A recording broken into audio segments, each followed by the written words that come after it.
and now. So let's go to today's main event, question and answer with HUD and DRGR experts. And note that once again, that the priority will be given to DRGR questions. So please hold those non-DRGR questions until we've exhausted the DRGR ones. And this webinar is an opportunity for NSP grantees to ask DRGR questions and solve problems through discussion with two DRGR experts and Department of Housing and Urban Development headquarters staff. The open forum question and answer session gives you the opportunity to ask your questions about DRGR as well as NSP rules, regulations, or any other current issues of interest. This webinar is for all NSP grantees and their partners. So with us today, we've got the DRGR experts Jim Yurden and Ryan Flannery, and the familiar voices of the NSP managers from HUD headquarters, also in Washington, D.C., John Laswick, David Noguera, and Hunter Kurtz. And on the panelist list, both Jim and Ryan are with John Laswick. So when it says John Laswick speaking, it might be him, might be Jim, or Ryan. So hello to all of you. Let me get you unmuted there. There we go. Hello. And so now let's learn a little bit about what's hot from John Laswick. Hi, John. Hello, everyone. Well, the temperature is actually pretty hot here in your nation's capital. It's a beautiful, sunny fall day. So, of course, we're not enjoying it either. So some of those of you who are sitting on your porches now or something, I hope you're having a good time.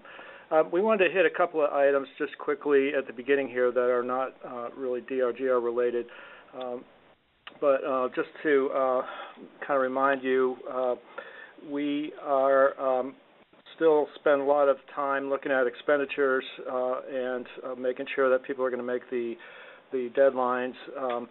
We have taken to saying this at least once a day, which is that expenditures are not the same as closeout requirements, and so you have to expend your 100% of an amount equal to 100% of your grant by your closeout date for NSP 1 and 2, and 50% for NSP 3 sometime in the next February or March. But we are not expecting you to have all your units occupied. There is no deadline for that. You will not be able to close out until you have those units occupied. But the two events are not directly connected.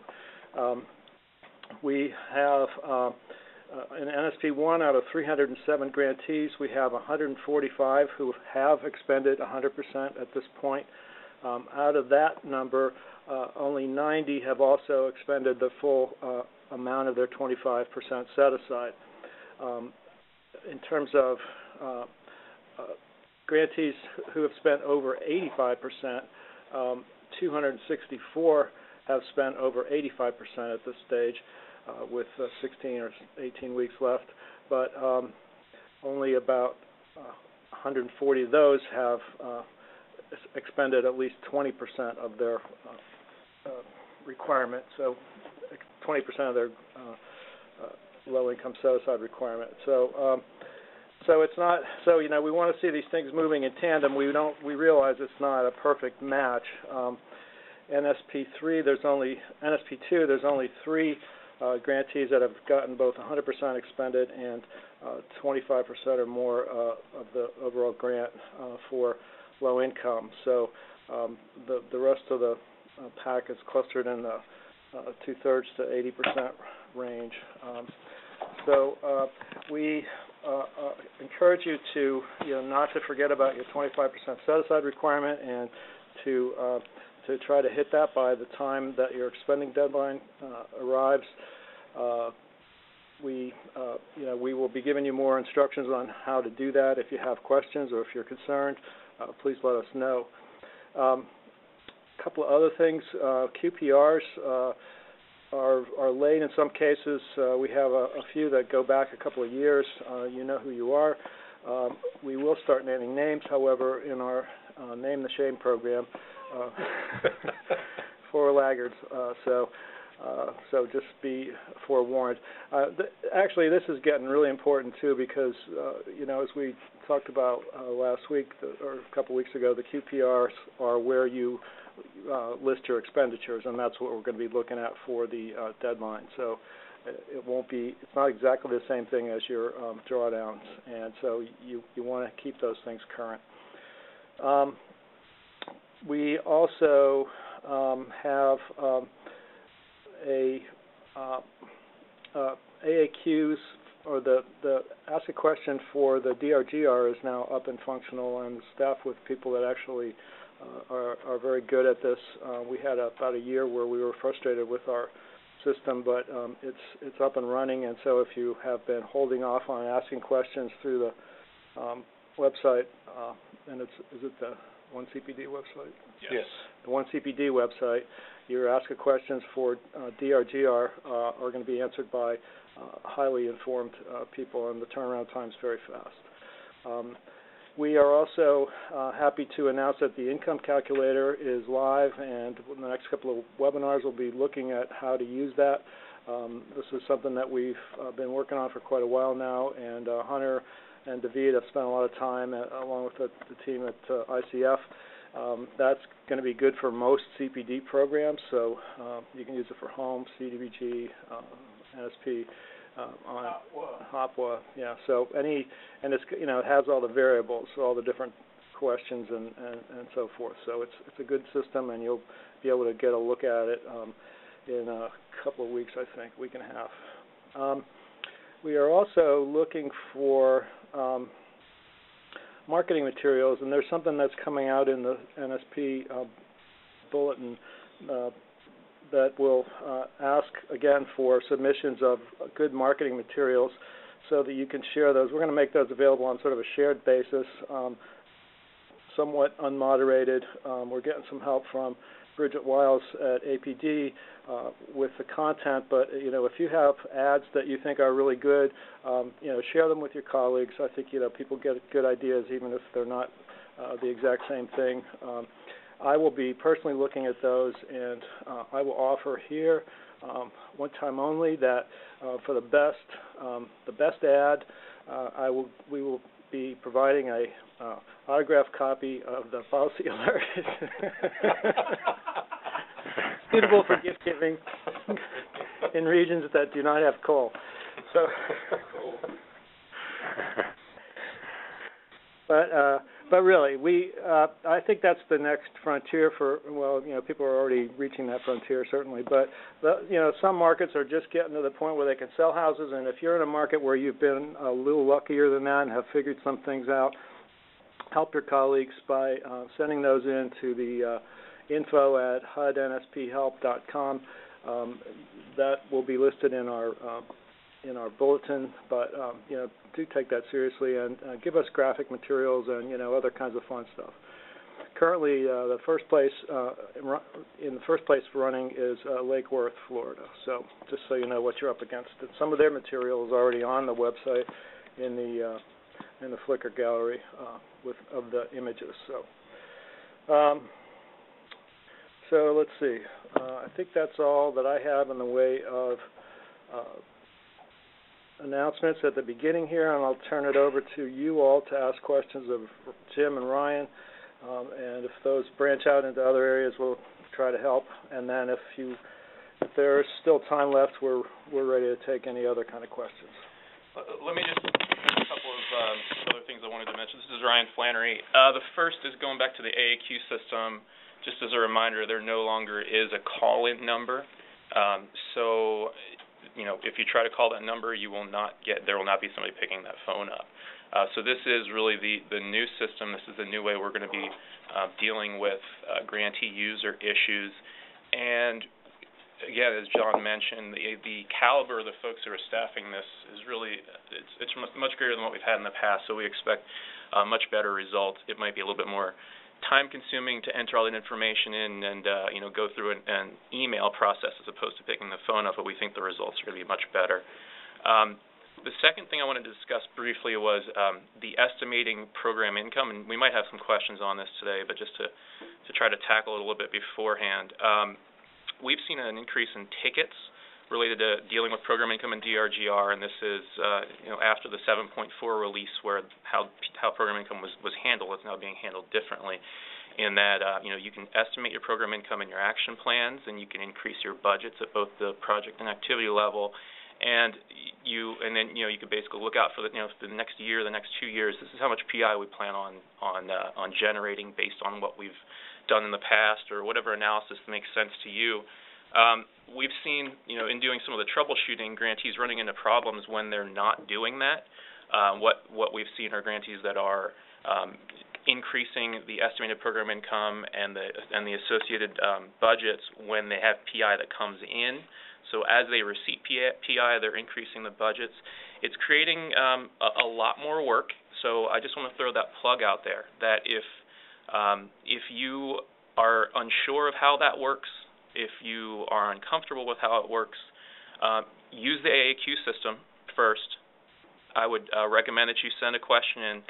Hopefully we can get some TA to help you, some folks to help you, go over how that process takes place, and try to get you doing that. Because if you're not, it's really increasing, the number of hours that you're spending in DRGR, and that's not the intent. The intent was to decrease the number of hours. We're also available to discuss it if there's some more complicated questions that you might have related to how your finance department is looking at this, or if you have some other, again, more complicated issues. Jim and I are available. The third plug. This is Jim. But before we move on to the third plug, the other thing with the estimated PI, you will not be held to that number. That's your estimate. When it comes time for closeout, you adjust it down to the actual number. And I know that's been a concern of a number of grantees. And it's a good point. And really, what we've been saying is to look at, run a report, look at how much program income you've generated up to this point, and you can really do an analysis off of that. This is how much we're generating per house, and we plan on doing X amount more houses. It's a pretty simple analysis and calculation to come up with that idea. And then we even suggest maybe a little bit of padding so that you don't have to go back and change it again if you in fact maybe are able to sell houses for more than you anticipate, or you are able to build more houses. Nothing very scientific about it. All right. And then the third is we just after quite a while of working on this piece, we got the accomplishments guidance piece for NSP grantees out. ICF worked on that with myself and a few other folks here, and what it'll do. It'll walk you through the 5 steps of entering accomplishments in the system, and we think it's pretty helpful. It's hopefully pretty easy to follow guide, and it can clear up some of the confusion that grantees have had as far as entering accomplishments and making corrections to issues, making prior period corrections. So if you've entered something incorrectly previously, this will show you how to go back and fix that. Another important part is it's an additional guidance section that discusses how to report other funds and for all NSP grantees, and then leverage for NSP2 grantees, which will be done under the match section, the match field in the QPR. So the other funds will be reported by all, and that's going to be done in the action plan. And these are both requirements of the notice. So they are in the notice, and this is a little forewarning that this is something that we're going to be looking for as we get closer to closeout. This will be a part of closeout. So I would take a little bit of time to take a look at that section, try to wrap your head around it. John, you look like you had something to say.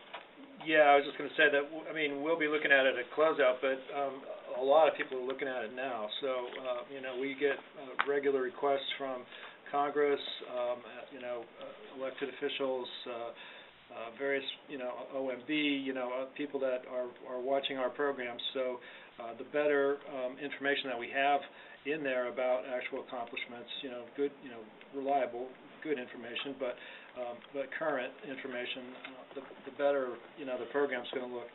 And I was also going to say that I think voluntarily you can report amounts of mortgage financing, for example, private lending that are generated that are leveraged by your program. It's not a requirement for NSP, for any of the NSP programs, but it will help us to sort of show the impact of this program beyond just the federal dollar. So if you have, something like a good estimate of that, even, that would be helpful to have, but it's not required.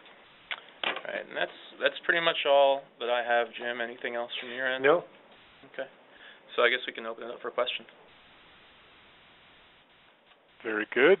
Two ways to ask questions. You can click your raise hand button and ask it verbally, or if you'd like to submit it in written form, use the Q&A. And in written form, please leave all panelists as the default. We'd all like to see the questions there. And DRGR questions first. We've got one from Jackie, who asks, what is the website for DRGR help? We're pulling up. I believe it's www.onecpd.info, but we're just checking real quick to make sure. And it's under the Ask a Question section, and it's not DRGR specific, but DRGR is one of the categories that you can select when you're filling out your question. There are currently three live categories: DRGR, Con-Plan, and Title V. We were onecpd.info. Onecpd.info. Yeah, we were part of us and two other programs were the first to roll this out. So. Right. OneCPD is ONECPD. Right. .info. Not a number one. It's not a number one. Right. Well, we are number one, right? Absolutely. Let's go to Jane. Hi, Jane. Where are you calling from? Hi, I'm from Boston. Welcome. Thank you. So I actually have two questions, completely different. One is that when I did my QPR, I saw that historically there is a couple $100,000 differential between the line item total funds drawn down and total funds expended. So the current quarter was in balance, but somewhere back along the line, something's going on in there. What do I do to fix that? Well, expended is manually entered by you. And so I know there's a lot of grantees who still haven't keyed into that, and they keep sending us questions, why doesn't it update? It won't update unless you update it. And what we're really most concerned about, if it's been out of whack in the past, just bring it current once and put a note in the narrative. Okay. And the thing is that the total funds expended is the number from DRGR that doesn't make sense to us. The number that we put in. Okay, the number, the dollars expended should be from your finance department and its total amount that has gone out your door by check or wire. I was upside down. Sorry. Okay, the other number includes PI. So let's see. So quarterly, and quarterly you'd go into your QPR and you'd enter the amount that's been expended by activity in that that field, expended field, right? Is that what you all been doing? Okay. So you're saying, which are you saying is incorrect? The amount that's expended or the drawn amount? It is the expended amount, but it's the historical cumulative expended amount. Then check all of your activities, including ones that are closed out. There may be missing information in some of those. And the other thing I would recommend is there's a report. I forget the number. It's by quarter financial report that you can run in MicroStrategy, and you could take a look at each quarter. This is how much you all entered as being expended, and you can compare that with your books. And if you notice where it's off, then you can say, well, we thought we entered it in this quarter and we didn't, or we entered too much, or whatever it might be. And then that's where you would make this change. You would account for that in the most recent QPR. So you would say if you were 100,000 short at some point, you can go into the most recent QPR and you can say in the third quarter of 11, we didn't account for $100,000 in expenditures. We're making up for that now. So I would manually adjust for it. In the next QPR you turn in, yes. Right. So let's say you had $60,000 in actual expenditures in this quarter, and you had $100,000 in historical expenditures that weren't accounted for. You'd enter $160,000 in this quarter. Okay. Okay. So the 60 would be for the in quarter, and the 100,000 would be making up for the previous quarter. Okay, that's great. Thank you. I have a second question. Okay. Okay. The second question is that we had previously entered a number of voucher revisions. And though they were entered and I see them there, they are pending approval. And I guess I'm wondering if that's something that needs to be released on our end, or is it something that is somehow stuck in DRGR that requires... Okay, do they show as approved or pending? They show as pending. Pending. Okay. What happened then is with the voucher, with the revision, you still have to go through the process of the person who's got the requesting rights initiates it, and then it has to be approved by the person who's got the approval rights. Okay. So that's all that needs to be done on your end, and it'll be done. Okay. However, that's an easy one. Okay. However, they only stay in the system 90 days, so if you have any older than that, you might want to make sure that they didn't disappear on you. Well, they're still in there. I ran a report, and they also. I mean, I have a report. Although, geez, if they expire at the end of this month, I'm going to be kicking myself. Okay. Okay. Thank you. Okay.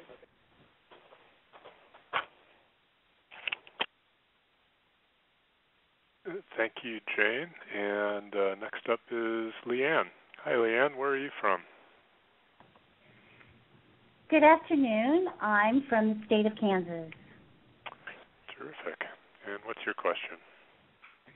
I have a project that will now be expanding into a different phase because they completed the first phase. That's the good news. In part of this expansion, they are bringing in a third party, which is also, for the first time in our program, is going to provide some additional funds, a local match, if you will. I'm not sure how to report that in DRGR. So, which program? NSP 1, 2, 3? This is NSP 1, and the expansion of this project is because we were able to award them some program income. So you're asking, you have this another partner that's coming in that's providing, some other form of subsidy that's going sourced into the project, right? And you're asking how to report that. So that's what how much, or what is my responsibility as far as reporting that? Well, for NSP1, you're going to want to report it as other funds. In the action plan. We had the notice somewhere where the section that discusses this, and it talks about. I'll try to dig it up, but so in this situation, you'd want to go into your action plan, and in your activity, edit activity screen, there's a section. I forget which page it's on, but there's a section for other funds, and you can select, the type of funds, and then the amount. So this would be a situation where you're going to want to report it, but it's done in the action plan. Now the difference, and this is for NSP2 grantees that are out there, you would also, if you're considering this part of your leverage, you'd also want to be reporting this in your QPR as matching funds. But in your situation, being NSP1, it's just done in the action plan, and it's more of, it looks more like a budget amount, like you're adding to a budget overall, than specific reporting on each individual dollar that's coming from another source. Okay, but, yeah, so in your action plan, there are other funds. in the future, because of our program income keeps regenerating, which I guess is a good thing on one hand, we would like to, we're going to change that requirement where we just have them submit an action plan. We say yes or no. If we have the money, we give it to them. We want to change that where, okay, you're requesting, for example, $350,000, but how much are you going to provide as a local match? We're going to start requiring that. So I'm assuming at that point I would report it in the action plan the same way? That's correct. Perfect. That's correct. Mm-hmm. Thank you very much. Good question, Leanne. Thank you. And who's up next? Chris, I see your hand up, but I can't unmute you, so you might want to ask your question in the Q&A box. And let's go to Hal. Hello, this is Hal Cooper in LA County. Hello. Can you hear me? Yep. Yes. How you doing? Oh. All right. Hey, Jim, if you're back there. Long time no see. Yeah. I've got what I hope is a really basic question. On the activity screens, there's a box, completed activity, actual end date. And I was wondering what the right way to deal with that is. I filled it in last quarter, June 30, effective June 30 for one of our activities. And, of course, the activity still carried forward to this quarter, which is good because I had to reduce the expenditures by about $22. But now on this quarter, that box is blank again. Do I just fill it in again at June 30?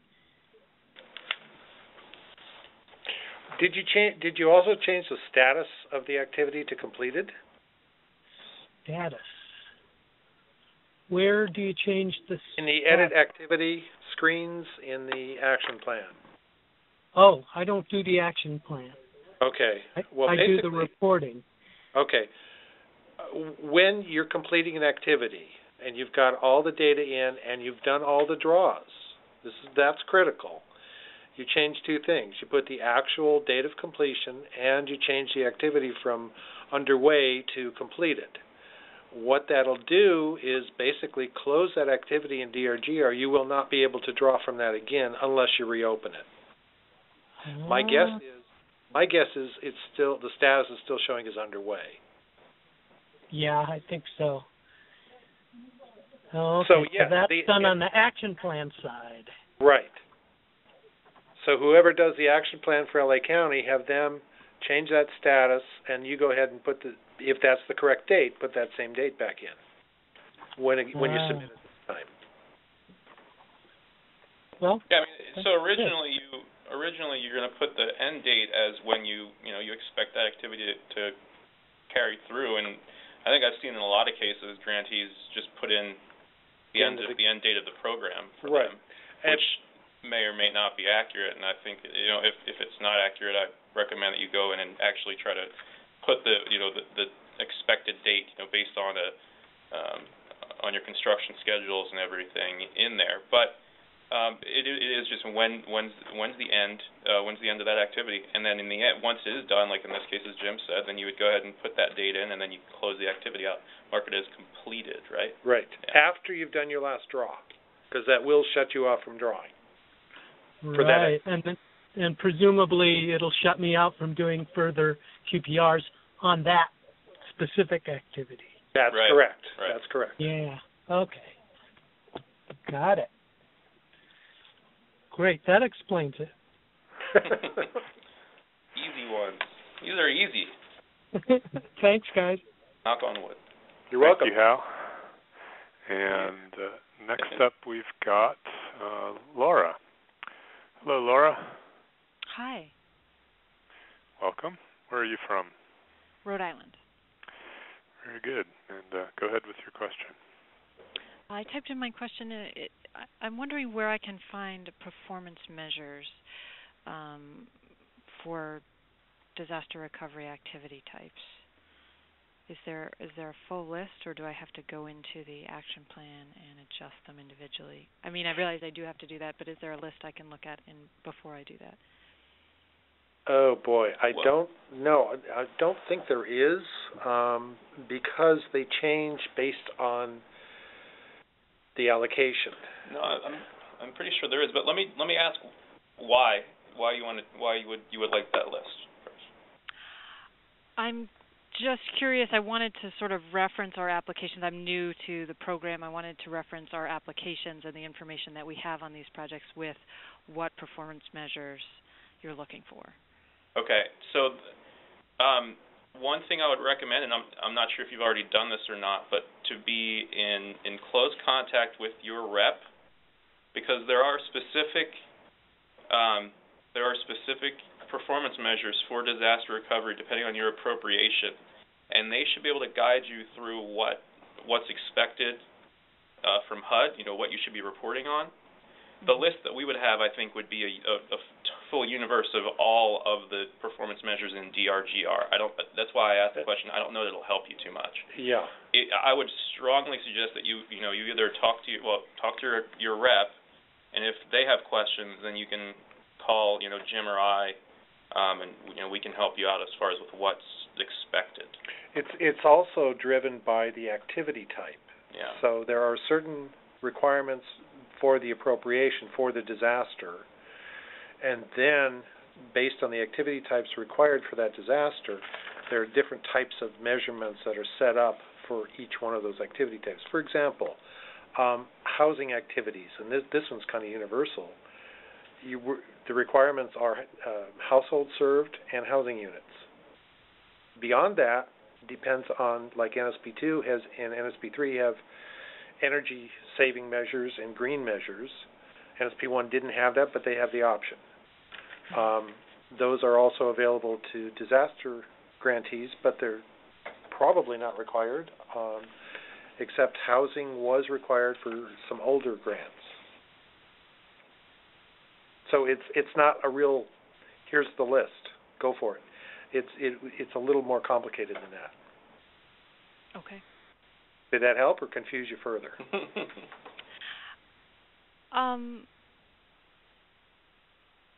Yeah, I mean, I understand where you're coming from. One thing you can do is it will involve opening up the action plan, which means it needs to be resubmitted. But if you go to the edit action activity screens in the action plan and look at, it's a drop down. So look at the performance measures that are available for that activity type, change the activity type, and then see what else is available. Right, I just was hesitant to do that since I have not actually submitted my QPR for this or for the last quarter. So wait until after you've submitted the QPR and then play around with it. Okay. All right, thanks. Sure. Thank you, Laura. And next up, we've got a question from Marcia. And Marcia says, we returned 3 payments at 3 separate times that we drew down, but for one reason or another. However, when we go into DRGR under payment and collection, it shows that the funds were received by the Treasury, but this amount is still showing as expended. Is that a situation you can help with now, or is that more of an ask a question item? Well, from the information we have right now, I would have to refer it to ask a question, because if they wire money back, and she's looking it up appropriately, as it should show as a negative draw, which in effect is a credit, which then she needs to revise against her next draws. Revise up. Right. So you have a $10,000 amount that was an ineligible payment. You send it, get monitored, findings, send it back to Treasury. A couple weeks later, it shows up in your system in your drawdown module as a $10,000 amount in parentheses, and then you have a $10,000 expenditure coming up, you're just going to make that 0. You'd And revise that voucher to the new 0, activity. to the new and change the activity, assign it to that particular activity that you were accounting for right there.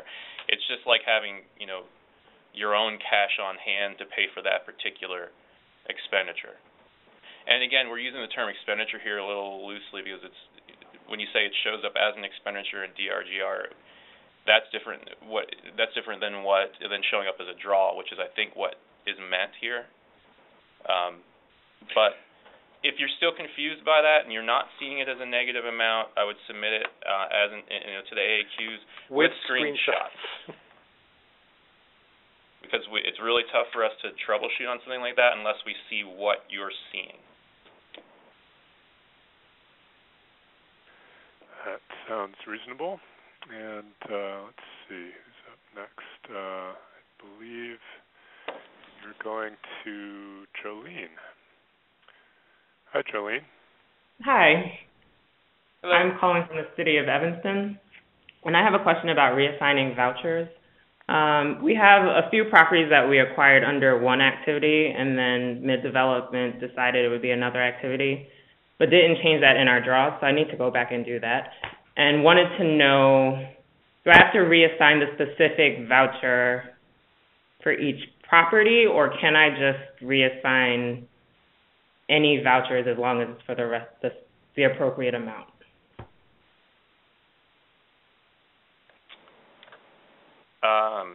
So for each property, what you're going to want to revise the vouchers that you had actually, submitted for that expenditure for that line item. And I mean, you think of it in terms of properties. It could be in terms of properties. We think of it in terms of activities, which could be a grouping of properties if it's single family. But you're going to want to find that voucher that this is for audit trail purposes. This Okay. voucher is the one that you drew, or that this is the voucher you submitted for 123 Main Street a year and a half ago. Now we want to change that activity. You're going to want to go and revise that particular voucher, not just find that amount in other vouchers. That's what I thought. Yeah, it's just more difficult that way, but yep. Yeah. Okay. Technically, you can do it that way, but you better document it incredibly well if you do. Yeah. Okay. I'll do it. I'll find each one then. It's a little, it can be a little tricky, but it's just, I think for audit purposes, it makes sense to go that extra step, and just make notes in your vouchers, both the one that was revised from and to, and what was for, and there's a drop down menu where you can select what the voucher revision is for, why you're doing it, reassigning different activity. And it's not a bad idea if it impacts the QPR at all, to go ahead and also include it in the narrative for the QPR for those different activities. Yeah, we've been putting in the narrative that there are properties we have to reassign for the past few quarters, so I actually need to go do it. So I'll add that as well once it's done. Okay, because the comments you put in the actual revision to the voucher don't carry through to the QPR. No, but I know, but I'm saying in the QPRs we've been saying we need to reassign. Okay, and now you're closing the loop and saying we have reassigned. Right. Okay, thank you. Good. Thanks, Jolene. And just a reminder, if you've raised your hand to ask your question and that's been answered, please click lower hand. That'll make it a little easier for me and remove you from the queue. Thank you. And next up is Yolanda. Hi, Yolanda. Hello, Yolanda. Perhaps you're muted on your end? Or is that you? No? Okay, we'll come back to you. And let's see. Looks like Pia has a question, and let's go to her. Hi, Pia.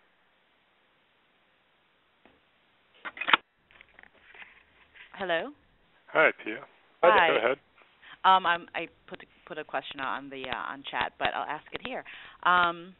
We have a question about trying to correct an overcount of one unit on a mod from a previous QPR by putting in a negative number on the next QPR, but it didn't reflect in the total. So we wanted to know how we can adjust the total.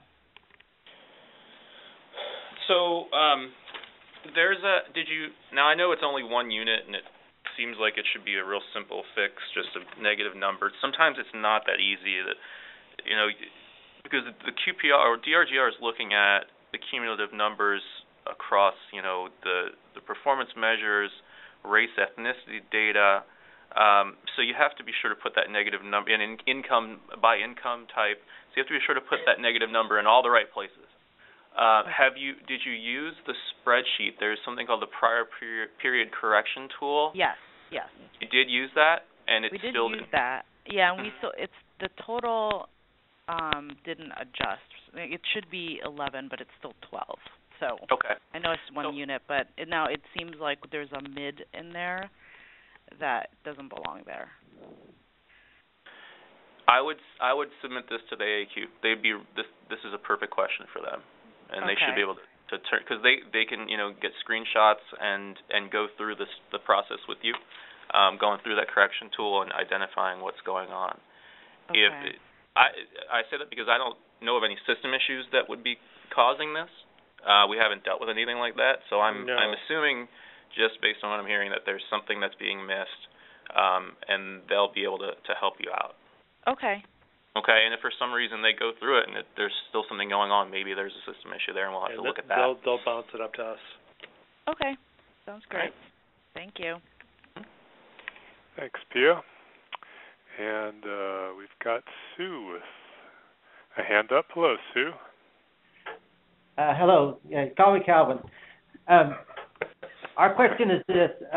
We have a RLF that we're capitalizing in our action plan, and it's being capitalized with exclusively program income from an acquisition, rehabilitation, and the disposition eligible activities. And we're wanting to know if we need to, in our RLF, define our activities by the 25% deep income targeting as well as the normal low, mod, middle, or can we keep the deep targeting off on a separate spreadsheet or other tracking mechanism? Quick, simple question for you. Do you want credit for your LH25 set aside? Sure. It's rhetorical. So you do have to set up two activities, yeah. It's the way that we determine whether or not you are meeting that set aside requirement is in DRGR. So if you have an AC rehab activity type that's within this revolving loan fund, you're going to have at least the two activities. Now you're also, and each one will have a different national objective. One will be LMMI, one will be LH25. That's how we're counting them. Yeah, and typically Go ahead, sorry.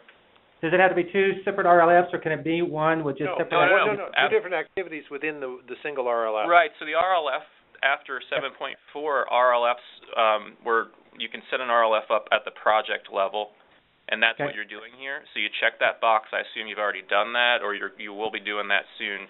You check that box. Now it's an RLF. It's being considered an RLF, and the program income rules only apply to the activities that are within that project. So that RLF. And then you can have your two different national objectives by activity. Now there would be a breakout of national objectives if there is more than, let's say you're doing multifamily here, and each multifamily complex would be an activity in and of itself. That I would go to the accomplishments guidance piece, just to make sure that you're breaking out all the activities that you should be breaking it out by. Okay. It details it pretty clearly what we're looking for, as far as activities are concerned. Okay. Thank you. Sure. Thank you, Calvin. And rhetorical question. That's pretty tricky, guys. Okay. Milva asks if program funds are available. When trying to do an NSP2 draw, the screen comes up indicating that no funds are available in the program fund area, but program income dollars are available. So she's not asking a how question, she's asking a why question. Why does this occur? Because there's program income available.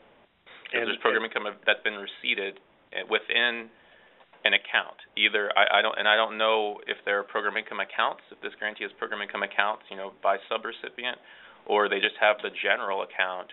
But DRGR will force you to spend program income on hand before program funds, again after 7.4, and they're going to want to look at their receipts. They're going to look at how much the program income that they have on hand, and if they're for some reason they have program income that they don't believe they should have, they'll want to check out their receipts. But the reason why it's showing that is because there's program income.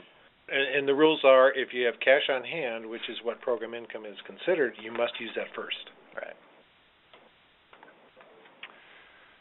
Very good. And, excuse me, D submits this question. Because I did not update my action plan budget, when I drew down what was intended to be program income, the drawdown was taken from program funds. How do I correct this? And this mistake is preventing me from drawing down the balance of my program funds.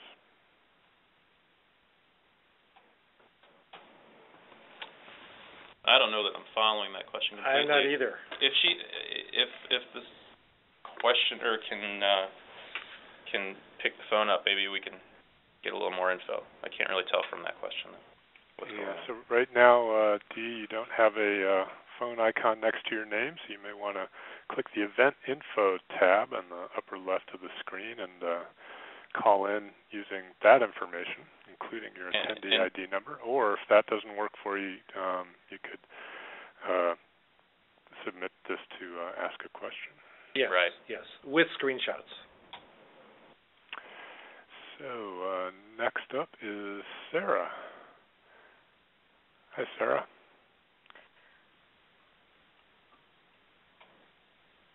I sent in a question. I wasn't expecting to talk. So I'll just reiterate that when I can unmute somebody, I will, even if you submit in writing, just because it makes it easier for us to clarify the questions. So not to put you on the spot there, Sarah. Glad to hear your voice. But you did. Go ahead. So I had a question back on Marcia's question about money showing as expended. I think that she needs to just correct her expended, the way she wrote the question. She said we returned 3 payments at 3 separate times that we drew down, but for one reason or another. However, when we go into DRGR under payment and collection, it shows that the funds were received by Treasury, but this amount is still showing as expended. Doesn't she need to correct her expended? Well, that's what I was saying before. How oftentimes the term expended is used in many different ways, and right. And I was interpreting it as she meant draws. That's still showing as a draw. If it's just the amount that's expended is still reflecting those amounts that were returned, then you're absolutely correct. She would just have to revise the expended amount in the current QPR with a negative yes. number. Yeah. Right. Just reduce the expended amount. And then make a note in the narrative. But this is we're trying to sort of play the semantics game here and read between the lines, right? Right, and we've spent a couple of years bouncing around between expended or drawn. What's the expenditure deadline, or is it a drawn deadline? Yeah, so we have that within City Hall too. But what are you talking about, drawn or expended? Right. So I was just trying to help her out. Appreciate that. That's actually helpful clarification. All right, thank you. Thanks, Sarah, and appreciate your participation there. And let's go now to Tawana. Hello, Tawana.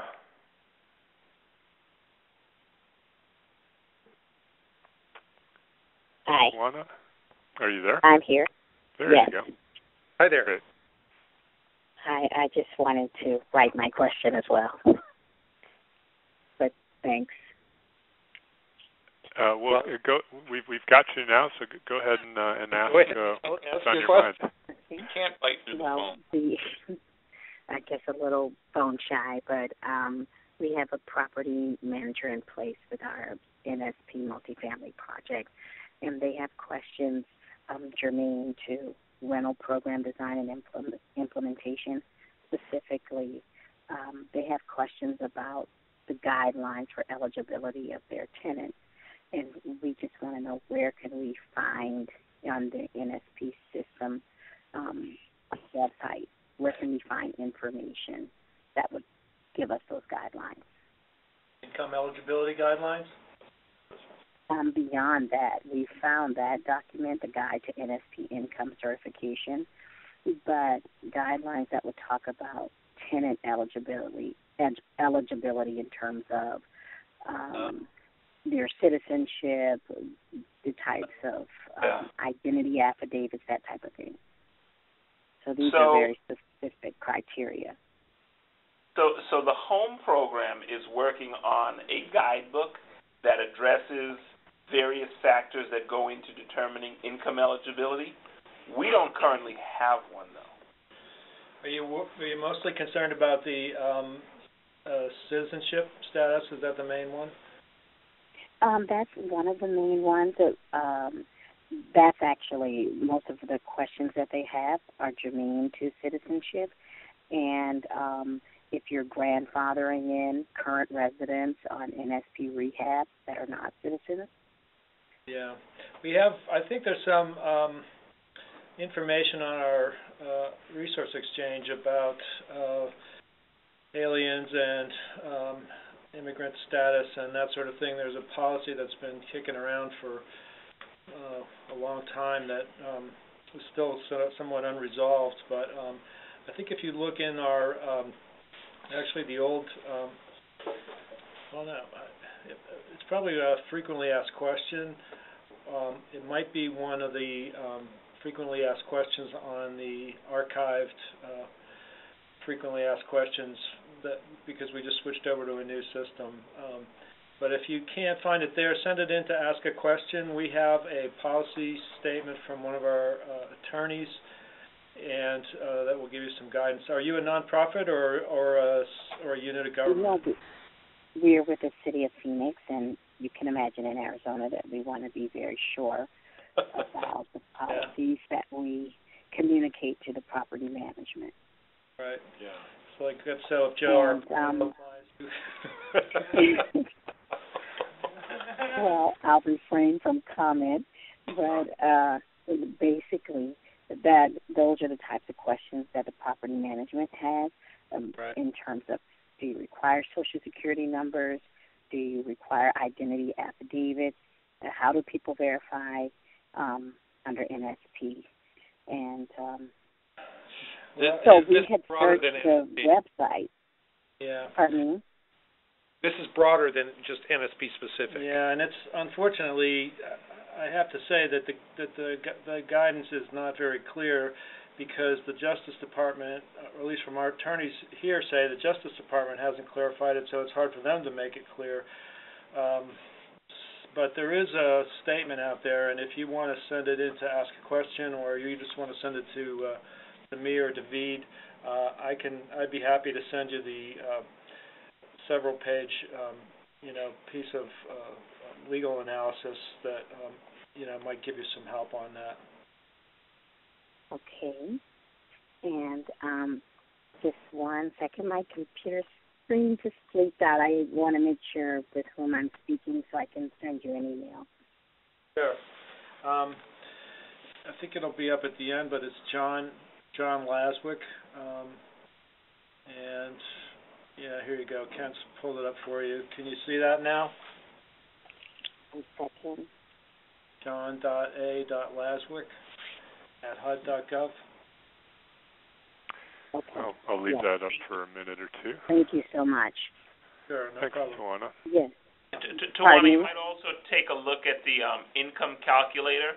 It's not going to tell you what you should look at to determine if the household is a legal immigrant, right? But it will tell you the types of supporting documents that you'd need, right? Like maybe it's a W-2 form or some pay stub or something to that effect. It focuses more on income eligibility and determining whether or not the household's income is eligible rather than legal status. Okay, because what I did find was an income guideline for NSP, and there were 12 templates of verification forms that would verify 12 different types of income. And so it's feasible that someone could receive one of those types of income without having official status, residential status.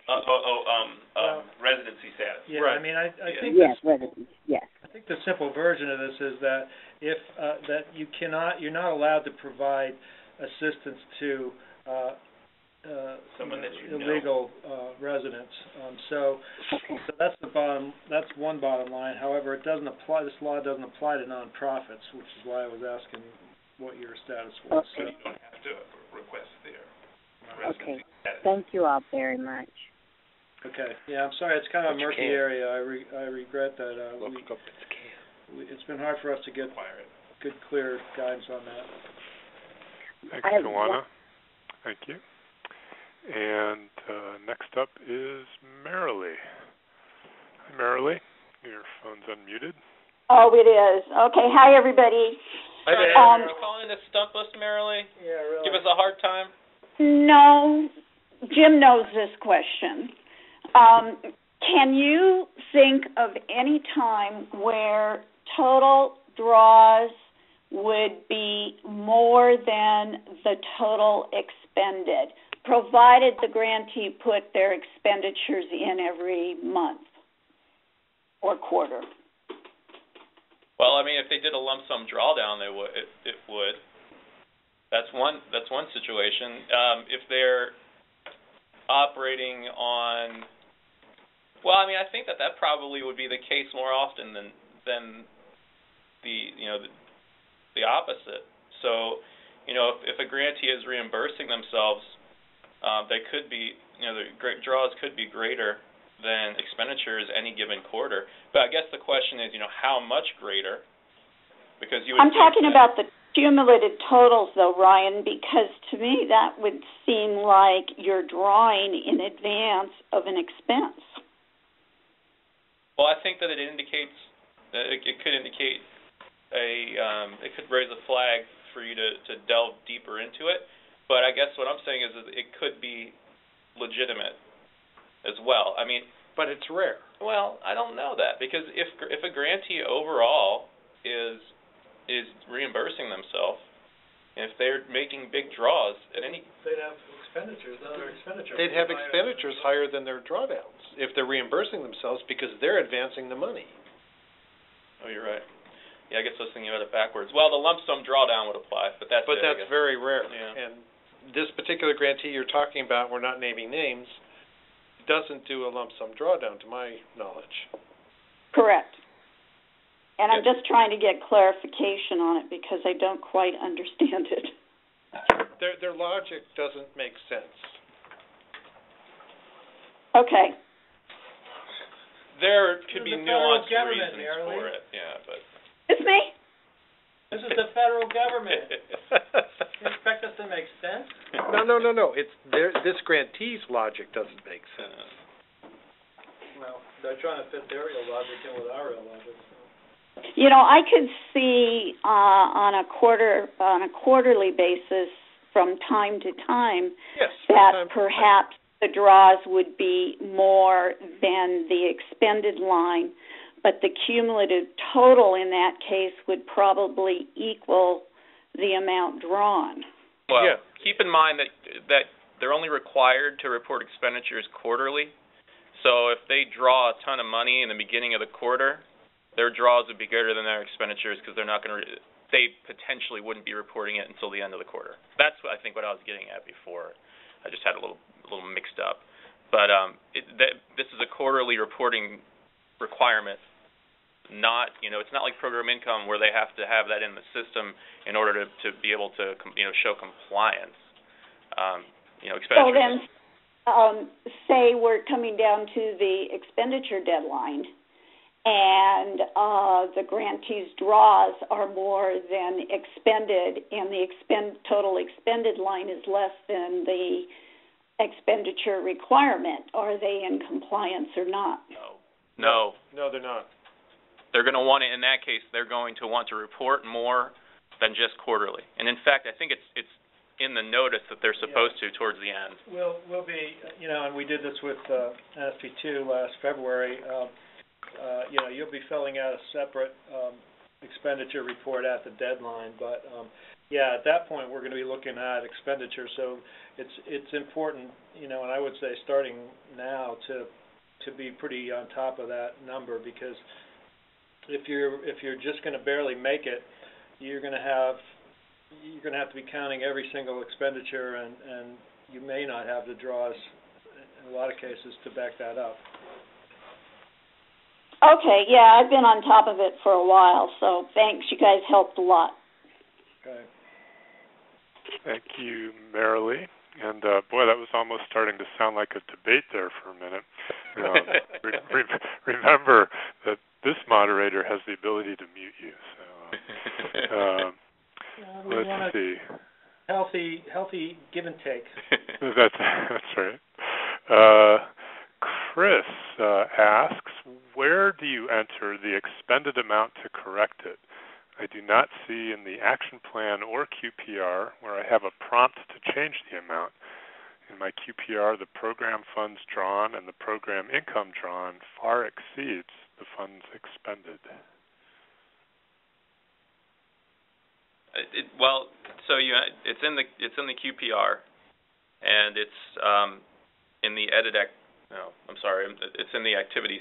It's in the activity screens when you're reporting, and if the amount drawn and PI drawn far exceeds the expenditures, that means that grantee has not been updating the expenditures on a regular basis. So do it once, put it in the narrative, so you've caught up. Right. It's not in the action plan. It's in the QPR. Yes. I don't remember the exact screen that it's on. I think I'm trying to picture it.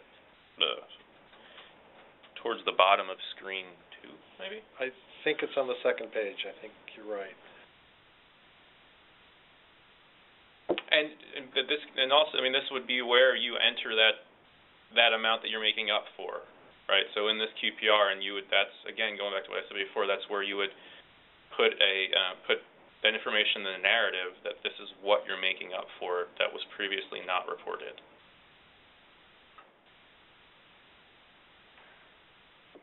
Very good. Thanks for that question, Chris.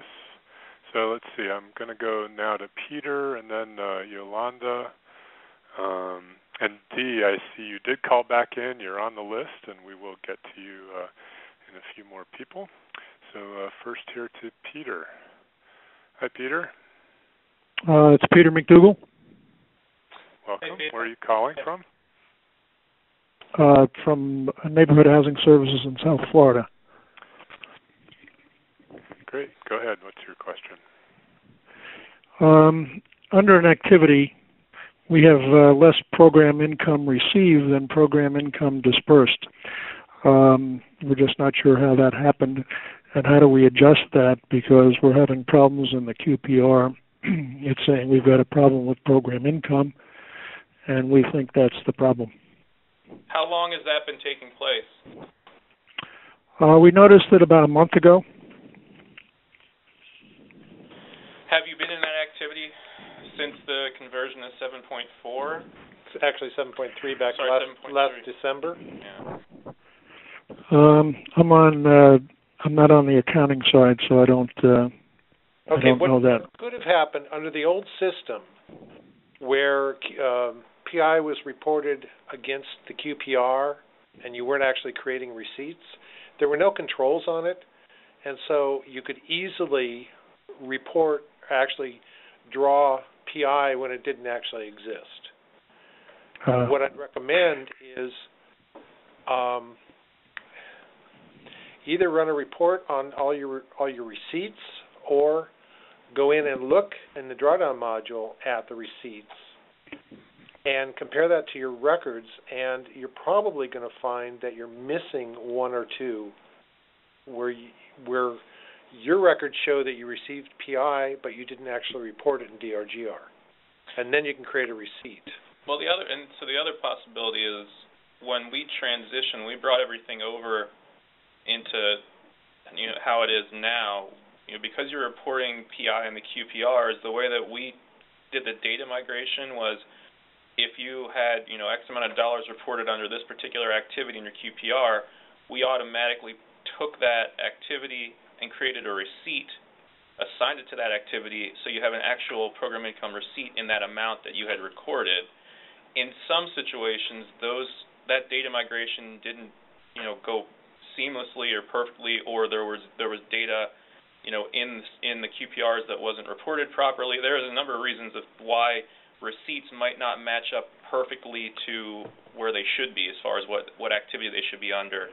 That could also be an issue, and that could be the reason, and you'd, again, want to run that report, and not only look to see if you didn't report the program income previously, or you don't have the receipts associated with them, but is it assigned to the wrong activity? So do you have too much program income under a different activity for some reason, and maybe that got brought over to the wrong activity?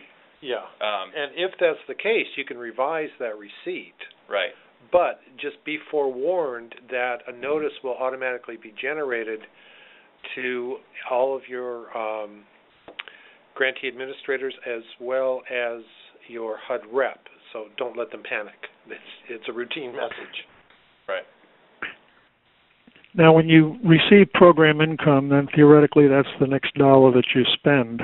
But if the next dollar you spend is on a different activity, it seems to mess up budgets and trying to figure out how much you spend of a particular activity, all of that good fuss. It depends. So this is related to draws, and it could cause some difficulty with your, making draws and all. I'd recommend submitting this to the AAQ. They'll be able to walk you through. They'll be able to pull a spreadsheet and take a look.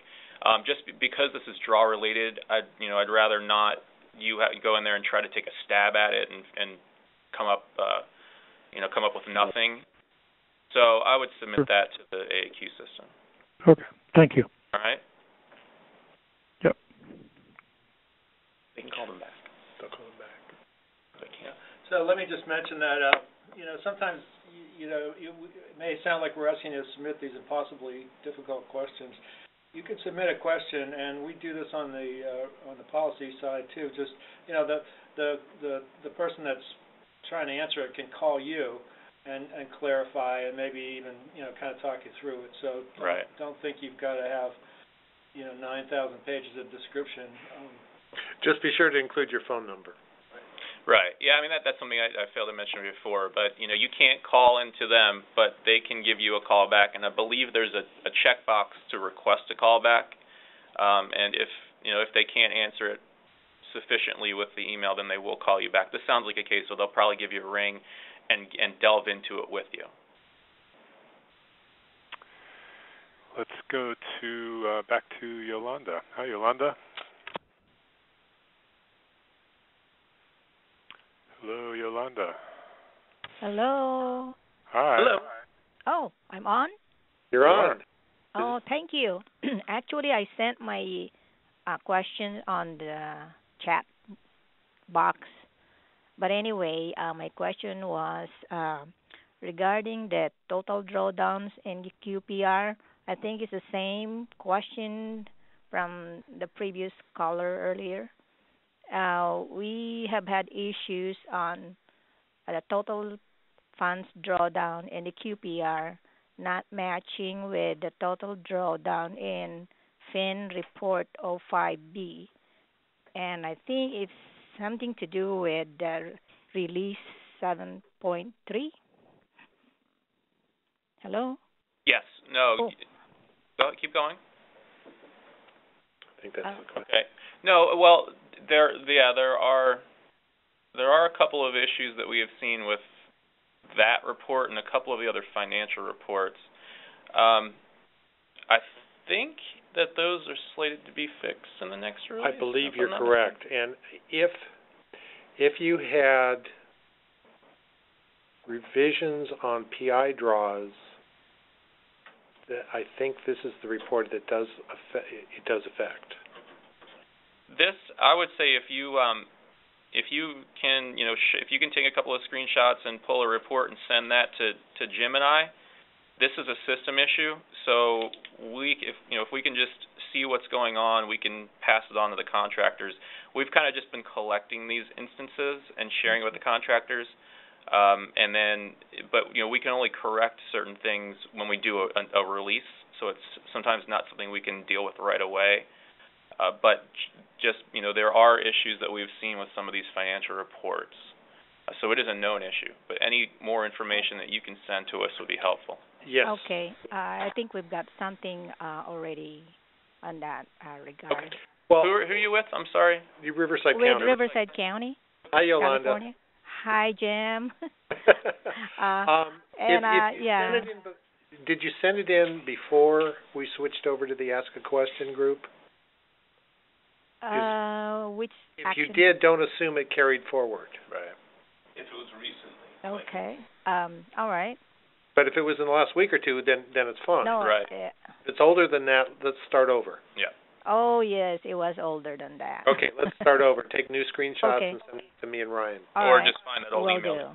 I'll find the old email and forward it. Okay, will do. I Thank have you. another question, if you don't mind, if I may. It's on the estimated program income. Again, it's on the QPR. We used to increase the estimated PI every time we receive program income, but like you mentioned earlier that we do not have to do that. No, not at all. It's a time-consuming. But my question is, if we increase the estimated PI all at once, can we also estimate the budget at the project level all at once? And also at the activity level. Activity level, for that matter, yes. But stop there. The system will actually allow you to obligate it, but that'll really create accounting nightmares down the road because you're obligating funds you don't actually have. So go ahead and increase the estimated PI, then increase the project budgets, and increase the activity budgets. And what that part ends where you need to resubmit the plan to your rep. Correct. Then when you get the money coming in, when you create a receipt, if you automatically, as part of creating the receipt, if you're taking the 10% admin, apply 10% of that receipt amount to increase the obligation for admin, and then if you know which activity it's going to go to or which activities, go ahead and increase those obligations by that amount at the time you have the receipt. Right. That's actually what we're doing every time we receive program income. But that's a lot of work. If you're just doing the obligations, it's a lot less work. So this goes back to what I was talking about before. The idea here is to make it to change the system to where you don't have to continue to do what you were doing before, which was going into the action plan, changing it, having it in revised status, getting approved by your HUD rep. And so what you're doing here, and I think that some financial departments and some folks are a little concerned about with this idea of increasing budgets. So you have this estimated program income at the grant level that you put in the action plan, and then you increase your projects and activities based on that total. We're saying that this is the overall amount of PI we anticipate over the next year and a half, 2 years, whatever it might be, at the grant level. Now we're going to look at it at the activity level and say, we came to that number because for each of these activities, we plan activity 1 to generate X amount, activity 2 to generate Y amount, and then you increase your projects and activities based on that. So the key thing to understand, and I've had a lot of questions about this come in recently, is that just because you increase your budgets, you don't have access to those funds. It's not like you now increased your budget by $2 million and you can, accidentally draw $2 million extra in program income. That's all based on 2 additional steps. 1, the receipt of actual program income when it comes in that that you do in the drawdown module, and then 2, the obligations. Now your obligations are based on the regulatory definition of obligations. So if you have obligations, you can make them. I don't know why you wouldn't understand. Right? Yeah. Okay. So, and I'm not just, saying this for you. There are a lot of folks out there who aren't really understanding this process, and I just want to continue to reiterate it as much as possible so that y'all can save some time doing work, because like I always say, like I'd much rather you be doing, dealing with your NSP issues and working on redeveloping neighborhoods than spending unnecessary time in DRGR. Yes. Okay, yeah, that would work, yes. Good. Got it. Mm-hmm. Thank you. You're welcome. Thanks, Yolanda. And we've got a question from Jackie. She references a question asked earlier by Leanne and says, when we sold the properties that we acquired and rehabbed, should we include the new home buyer's first mortgage amount as additional funds or not? It's optional, but it would be helpful if you could do that. Yeah, it's not required, but I think it'll. That we've generated a lot of of leverage and other funds, and when we report to the media and Congress and so forth, I think it helps us to tell a more complete picture. And let's go now to Sean. Hello, Sean.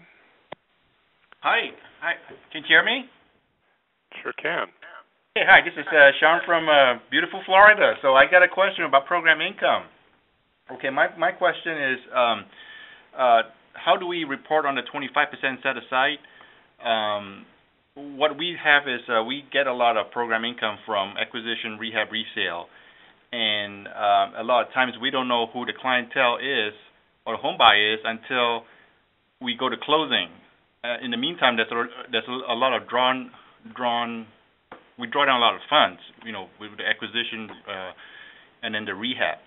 So do we have to go revise all the draws that we have drawn down and then set up an activity for the 25% set aside?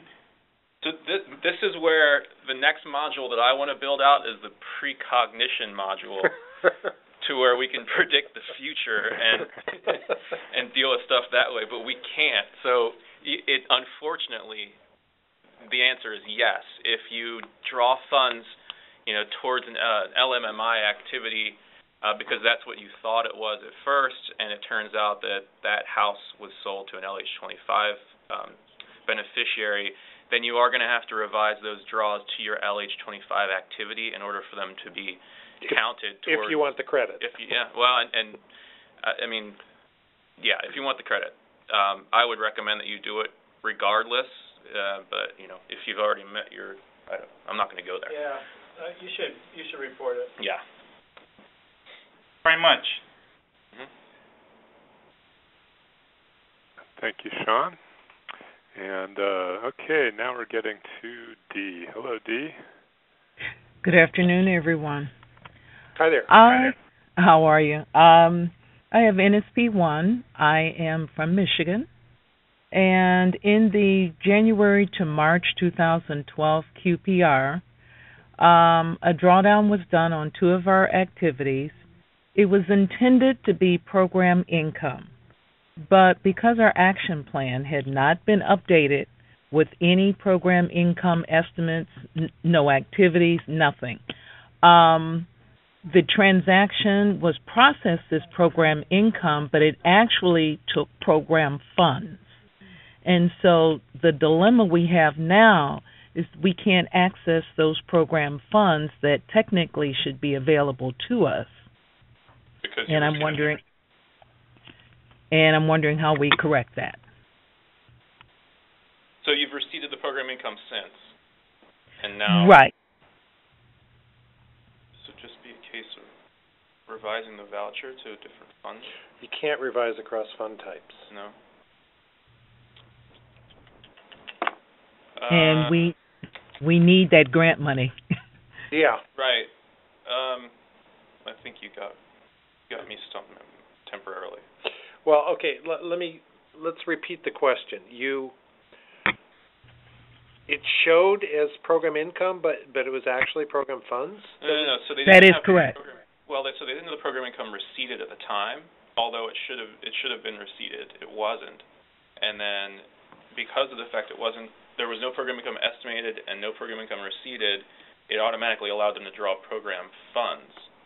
I think one way you could do you have an upcoming draw that you have to make? Yeah. You can use the program income in place, to make up for it, so you can revise. Well, we've done all the program income now. Right. Okay. Well, in that case, maybe you're worrying about the wrong thing, because if in terms of your expenditure requirement, program income counts. So it doesn't matter what you spend as long as you spend an amount equal to your grant amount. So if you got a little bit out of sequence with spending program funds instead of program income first, you really are not, if the expenditure deadline is what you're worried about, you're not in jeopardy. You're not in trouble on that. But I'm not able to create a voucher on one of the activities because the system is showing we have 0 available in that activity. Because it's showing that it could be because you have program income on hand. What I'm saying is just use that program income. So put that program income into It sounds. This is Jim. It sounds to me like you're trying to use DRGR as an accounting system, and you're saying you drew from the wrong funding source. Well, DRGR is not an accounting system, and there's never any way to make it work that way. We've had a lot of accounting people scream at us and pull their hair out. And no, it wasn't designed to be an accounting system. What you can do, if the net overall effect is this money should have been drawn from this source, but it was drawn from that source, and vice versa on the next draw, put that in the narrative in the QPR. Okay, I've done that. Okay, then you're good. Okay, so right now, just so that we kind of can make sure tie this all together. So you currently, when you go in to create a voucher, have you tried to use program income on this voucher? All of our program income now has been exhausted. Okay, and you're still showing. And it's also showing that our program funds for this particular activity are also exhausted. Okay, now it's time to go back and revisit the obligations. And the budget for both the activity. Start with the Can I reduce the program income? The estimate of it? Oh, yeah. Okay. I mean, you can't reduce it below the amount of program income you've used. Yeah, you can't reduce it below the amount drawn. That won't let you do that. Gotcha. I want to just send me an email and I'll follow up with you. Okay, who should I send it to? I kind of want to look at what you're... That's Ryan talking. Yeah, this is Ryan. I'm sorry. Okay. I want to look at what's going on. Will do. Yep. Thank you so much. You're welcome. Thanks, Dee. Let's go to an SOS put out by Carol. Excuse me. And she says, just received access to DRGR. I cannot access any information for the grantee. I get logged into DRGR and click on the tabs for Action Plan, QPR, and Grants, and I get the following message. Your search terms did not return any results. Please try again. Okay, find out who your local grantee administrator is, and make sure that you are linked up to that particular grant or those grants. Because beyond getting access to DRGR, locally you need to be assigned to that grant or those grants if it's more than one. And where would she look to find that out? Well, if she can't get into DRGR, she needs to ask other staff who have DRGR access, who's the local administrator. There may be more than one. That helps, Carol. Sounds pretty straightforward. And what's going on next? Chris says, you stated earlier that we would correct expenditures on page 2 of the QPR. I do not see where we have an option for page 2 in the QPR and do not see an expenditures box anywhere in the action plan. No. NSP 1. both of us were racking our brains trying to remember. It's not page 2 of the QPR. It's the second page when you're updating the performance measures and the dollar amounts for an activity. There's more than one page, and I believe the dollar updates is on the second page. I might be wrong on that. I'm just gonna pull up a training real quick so I can refresh my memory on exactly where it is in the QPR, and I'll make the announcement once we find it. Very good. Let's see. So at the moment, it seems like we've run the DRGR questions gamut, and you're still welcome to submit DRGR questions. But let's go back to a couple that are not DRGR related. And Ahmad has been extremely patient here. This is one of the first questions asked, so let me unmute Ahmad. Hello, Ahmad. Ahmad, are you there? Apparently not. So let's see. Let me go ahead and ask his question that was submitted in writing. Will HUD in the near future establish a deadline for grantees to achieve a national objective, or will the current HUD policy stand? The current policy is grantees will be able to conduct grant closeout once a national objective is achieved. The current policy is still what we're going to have. The closeout notice is expected out shortly, but there is no deadline for meeting a national objective. So once you've achieved your 100% expenditures, then you will be working on spending any program income, because you need to have that pretty well spent down before you can close out. And simultaneously, you will be working on demonstrating that every one of your activities meets a national objective, whether it's low and moderate and middle income area benefit from demolition or something like that, to most frequently meeting a housing objective by putting the income eligible families into the homes. So the good news is that after 4 years of deadlines, there is no explicit deadline for that to happen, but we don't want it to last forever, and so we'll be working with you. But we encourage you to move in that direction. But there is no kind of wall that you will hit at some point. Right. And obviously the longer those activities remain open, the HUD offices that oversee you, the field offices, will begin to ask questions and will begin to ask you for your what your closeout plans are. Right. Especially if you've worked with CDBG, you should be familiar with that. Yeah, but it's going to be a little tricky, I think, in areas where there is a lot of program income. You're going to be you're going to be kind of trying to get that number down to the lowest point to close out, and then you may still have program income after closeout, at which point it'll work. And all through this period, both before and after closeout, it's pretty much going to be just like NSP as you know it today. There'll be a few little changes, but if you think of it in those terms, you'll be in good shape. So we do have more questions and plenty of more time, so if you're still wondering anything about DRGR or NSP in general at this point, please ask. And let me remind you that this is being recorded, and the archive will include a recording as well as a written transcript. And we've got a whole slew of NSP webinars scheduled through January at this point, and there's what they are.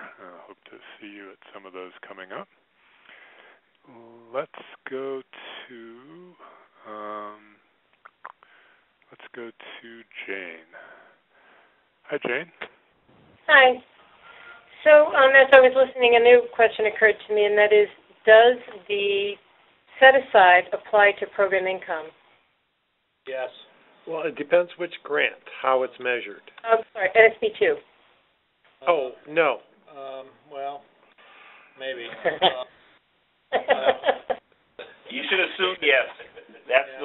direction. Everything is moving. Yeah, but it's not in the notice. Not in the notice, but it could be a closeout notice. So. Okay.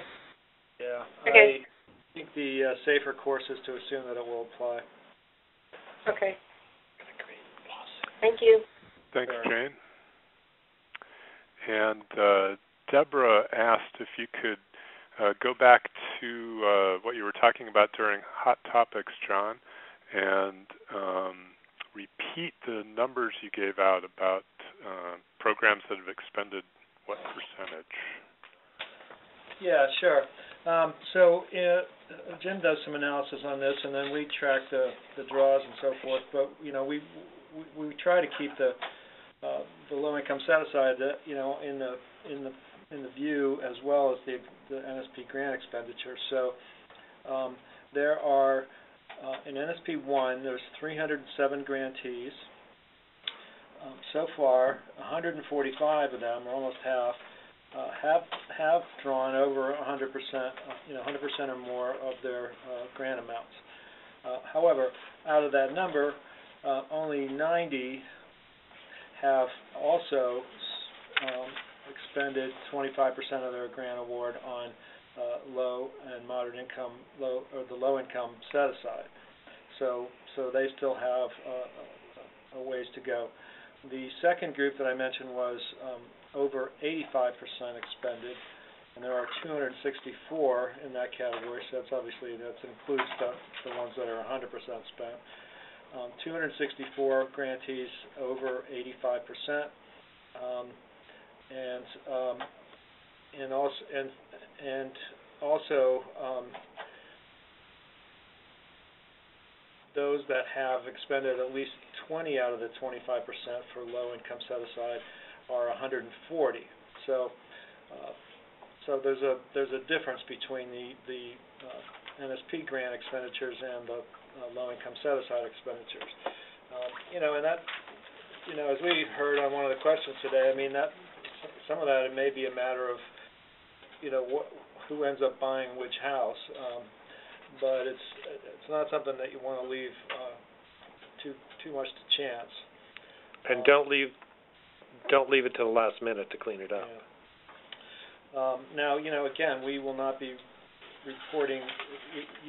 We will not be expecting you to have those units occupied at the expenditure deadline, but you should be on target or pretty well, pretty much have spent the amount of funds necessary to meet that number. Out of the NSP2 grants, there are only 3 that have expended 100% of their grant funds and 25% for the low-income set-aside. There are, out of 56 grantees, 24 that have expended 80% of their grant and 20% out of the 25% required for the low-income set-aside. And then in NSP3, this is where the numbers get very scary, and I'll just read you the lowest one. Those less than 20% of the grant expended, and you're only required to get to 50% this year, but this March. But we have 192 out of 270, so over 2/3 have spent less than 20% of the grant and less than 5% of the 12.5% that they would be expected to spend on the low-income set-aside to this point. And that as of today, there's about 20 weeks remaining until the middle of March, which, I mean, we made almost every one of those grants in March last year. But I was just going to address that. For the expenditure deadline for NSP 1 is based, actually for all of them, is based on the date that HUD signed your grant agreement. And for NSP 3, John mentions less than 20 weeks. That's an average. For some grantees, it's more like 16 weeks, right, and some go to 24 weeks. Yeah, we approved a couple at the end of February, and almost all the rest of them in March, because that was when we were having the excitement with the NSP Termination Act. So if you're not clear on what your deadline is, dig out the grant agreement from your files and add the appropriate number of years forward. Right, and so it's the date that we signed it, not the date that you countersigned it and send it back. So, and if you can't find that, call your field office, talk to your rep, and they should be able to track it down for you.